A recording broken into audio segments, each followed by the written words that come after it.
আমি দেখা পৰিলক্ষিত হৈছে, আমি দেখা পালো যে বাঘ হাজৰিকাৰ ওপৰত যি এক বৌদ্ধিক আক্ৰমণ চলিছে আৰু ৰাজনৈতিক আক্ৰমণ চলিছে। আমি বৌদ্ধিক আক্ৰমণেই কম আৰু ৰাজনৈতিক আক্ৰমণ কম। এই বৌদ্ধিক আৰু ৰাজনৈতিক আক্ৰমণৰ কথাৰ ক্ষেত্ৰত আমি এটা কথাই প্ৰকাশ কৰিব বিচাৰো, এটাই মানে সকীয়নি দিব বিচাৰো যে এনেবোৰ কথাই গৰিয়ামৰীয়া দেশীসকলৰ স্বাভিমান আৰু আৱেগত আঘাত কৰিছে। যি গৰিয়ামৰীয়াসকলে আজি অবৈধ প্ৰব্ৰজন আৰু বৈধ প্ৰব্ৰজনৰ হেঁচাত আজি গৰিয়ামৰীয়াসকলৰ অস্তিত্ব বিপন্ন হৈছে। আজি গৰিয়ামৰীয়াসকলৰ নিজৰ পৰিচয় বিপন্ন হৈছে। তেনেকুৱা সময়ত অবৈধ প্ৰব্ৰজনৰ বিৰুদ্ধে আমি মাত মাতি আহিছো। আজি মুছলিম মৌলবাদৰ এগেইনষ্টত আমি কঠোৰভাৱে আমি মাত মাতি আহিছো। আজি জেহাদীৰ এগেইনষ্টত আমি মাত মাতি আহিছো। আজি সাম্প্ৰদায়িক শক্তি, মুছলিম সাম্প্ৰদায়িক শক্তিৰ বিৰুদ্ধে আমি মাত মাতি আহিছো। আজি সেইবিলাকৰ কাৰণে আজি আমাৰ পৰিচয় সংকট হৈছে। আজি আমাৰ জনগোষ্ঠীয়ভাৱে আমাৰ যিটো পৰিচয়, এই পৰিচয় সংকটত ভুগিছো। তেনেকুৱা সময়ত আমি চৰকাৰৰ ওপৰত আস্থা ৰাখিছিলো আৰু বিজেপি দলৰ ওপৰত আমি আস্থা ৰাখিছিলো। আমি ভাবিছিলো বিজেপি চৰকাৰ হৈ এই থলুৱা ইছলাম ধৰ্মীসকলক তেওঁলোকে যিধৰণৰ আশ্বাস দিছে, এই থলুৱা ইছলাম ধৰ্মী গৰিয়ামৰীয়া দেশীসকলৰ ক্ষেত্ৰত তেওঁলোকে কাম কৰিব। আৰু সেইমতেই সৰ্বানন্দ সোণোৱালৰ পিছত হিমন্ত বিশ্ব শৰ্মা ডাঙৰীয়াই আলাপ আলোচনাৰ যোগেদি থলুৱা ইছলাম ধৰ্মী বুদ্ধিজীৱীসকলক মাতি নি তাত 8খন উপ সমিতি গঠন কৰি দিছিল। আমি ভাবিছিলো, আশা কৰিছিলো মাননীয় হিমন্ত বিশ্ব শৰ্মা মুখ্যমন্ত্ৰীদেৱে দি মেন অফ কমিটমেণ্ট বুলি কয়। গতিকে তেওঁ যি কমিটমেণ্ট দিয়ে, কমিটমেণ্ট ৰাখে।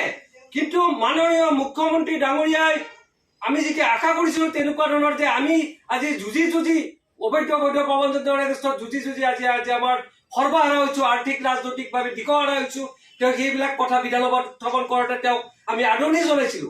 কিন্তু সেইগৰাকী মুখ্যমন্ত্ৰীয়ে হঠাৎ আমাৰ যিজন স্বাভিমান, আমাৰ যিজন আৱেগ বাঘ হাজৰিকাক এই ধৰণৰ বৌদ্ধিক আক্ৰমণ কৰাৰ অন্তৰালত কি ৰহস্য লুকাই আছে আমি নাজানো। গতিকে আজি আমি মৰ্মবেদনাত ভুগিছো।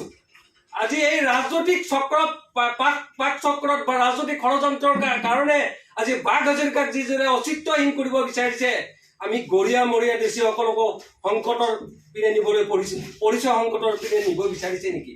আমি সন্দেহত ভুগিছো। আজি গৰিয়ামৰীয়া দেশীসকলৰ অস্তিত্বৰ সংকটত ভুগিছো।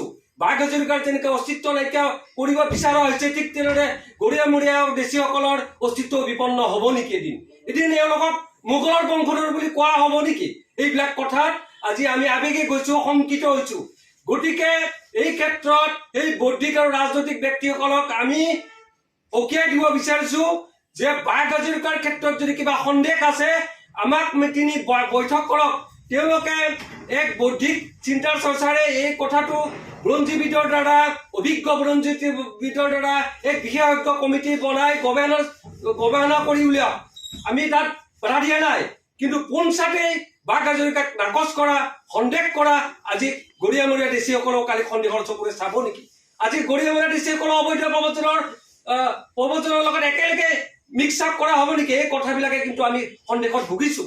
গতিকে আজিৰ তাৰিখত আজি শৰাইঘাটৰ যুদ্ধৰ পৰা, অসম আন্দোলনৰ পৰা, অসমৰ ভাষা আন্দোলনৰ পৰা, মাধ্যম আন্দোলনৰ পৰা প্ৰত্যেকটো আন্দোলনতে প্ৰত্যেকটো সময়তে অস্তিত্বৰ সময়ত অসমৰ জাতীয় জীৱনৰ লগত এই গৰিয়ামৰীয়া দেশীসকলে প্ৰাণ দিছে, তেজ দিছে।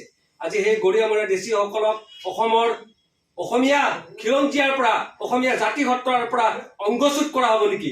এই কথাবিলাকত আমি সন্দেহহীন হৈছো, আজি ভয় খাইছো। গতিকে সেইসকল ব্যক্তিক আমি ক'ব বিচাৰিছো, আপোনালোকৰ বাঘ হাজৰিকাৰ ক্ষেত্ৰত যদি সন্দেহ আছে, আমাক গঠনমূলকভাৱে মাতি নি পেলাই চিন্তা চৰ্চা কৰি পেলাই এই বিশেষজ্ঞ কমিটি মাতি প্ৰমাণ কৰক বাঘ হাজৰিকাৰ কথা। আমাৰ তাত ক'ব লগা নাই। কিন্তু পোনচাতে বাঘ হাজৰিকাক এইদৰে নাকচ কৰাৰ কথাটো আমি কেতিয়াও সহ্য নকৰো। এই ক্ষেত্ৰত আমি তীব্ৰ আন্দোলন কৰিম, জংগী আন্দোলন হ'ব অসমৰ গাঁৱে ভূঞে। আজি শদিয়াৰ পৰা ধুবুৰীলৈকে আমি আন্দোলন কৰিম গৰিয়ামৰীয়া দেশী জাতীয়বাদী।